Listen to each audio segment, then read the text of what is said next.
Hello guys, आज आपण चाललो आहोत भीमाशंकरला. भीमाशंकर हे ठिकाण सह्याद्रीच्या प्रमुख रांगेत अतिशय घनदाट अरण्यात वडलेले गेले आहे. 1984 साली ही अरण्याचे अभयारण्य म्हणून घोषणा झाली.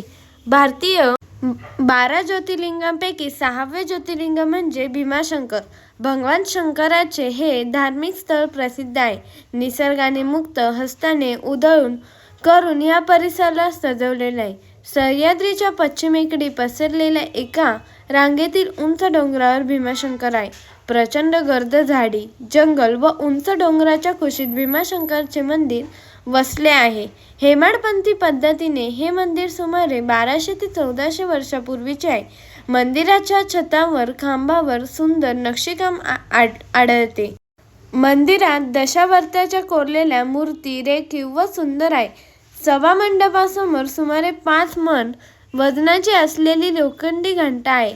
चिमची आप्पा ही घंटा भेट दिल्याने सांगता येते. या घंटेवर 1729 असे इंग्रजीत नोंद आहे. हेमाडपंथी पद्धतीने बांधकाम असलेल्या ह्या मंदिराचे जीर्णोद्धार व नवे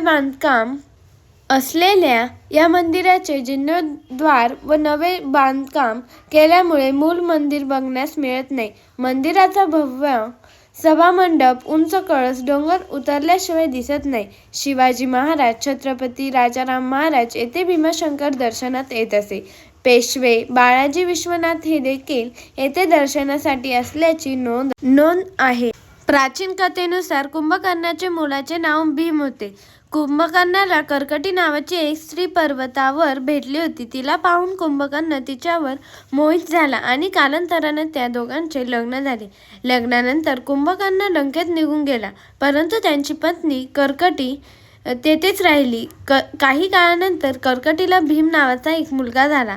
रामायण युद्धात श्रीरामाने कुंभकर्णाचा वध केल्यानंतर कर्कटीने मुलाला देवतापासून दूर ठेवण्याचा निर्णय घेतला. भीम मोठा झाल्यानंतर आपल्या वडिलांचा मृत्यूचे कारण समजे.